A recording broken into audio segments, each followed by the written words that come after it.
어떤 실패를 선택할 것인가? 오늘은 실패를 어떻게 바라보고 선택할 것인지에 대해 이야기해 보겠습니다. 우리는 일을 하면서 성공보다는 실패를 자주 경험합니다.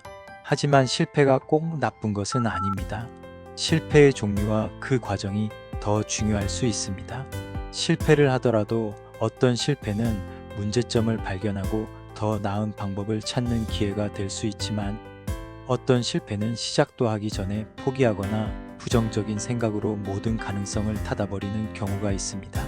특히 부정적인 사고방식으로 인해 이건 될 수 없어 라며 시작조차 하지 않거나 도중에 변명을 대며 이 일을 그만두는 경우가 많습니다.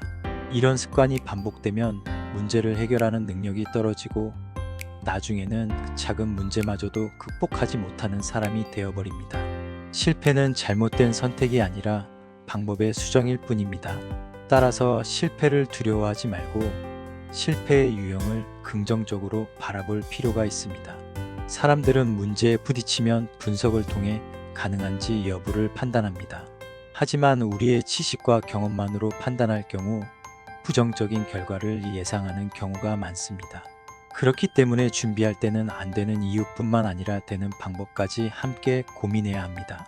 특히 책임 있는 위치에 있는 사람이라면 문제 해결을 위해 자원, 시간, 시장 상황을 철저히 분석하고 해결책을 찾아 실행하는 태도가 중요합니다. 무조건 안 된다고 생각하기보다는 된다는 전제를 가지고 접근하는 연습이 필요합니다. 실제로 성공 경험을 쌓은 사람들은 긍정적인 태도를 유지하며 다른 문제에서도 해결책을 찾아갑니다. 반면 부정적인 습관에 빠진 사람들은 자신이 주체가 되지 않고 외부 요인에 책임을 돌리며 포기합니다. 이런 사고방식은 장기적으로 개인의 성장을 가로막는 가장 위험한 요소가 됩니다.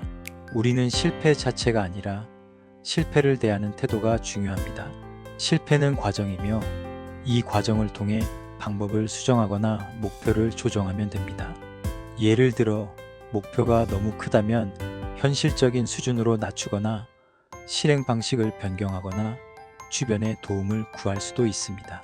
중요한 것은 포기하지 않고 계속 도전하는 자세입니다. 결국 실패를 두려워하지 말고 실패를 성장의 발판으로 삼아야 합니다.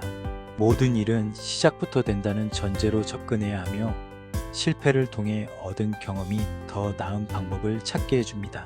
성공은 시도와 도전에서 나오며 실패는 그 과정에서 더 나은 길을 찾게 하는 중요한 자산임을 명심해야 합니다. 실패란 없다.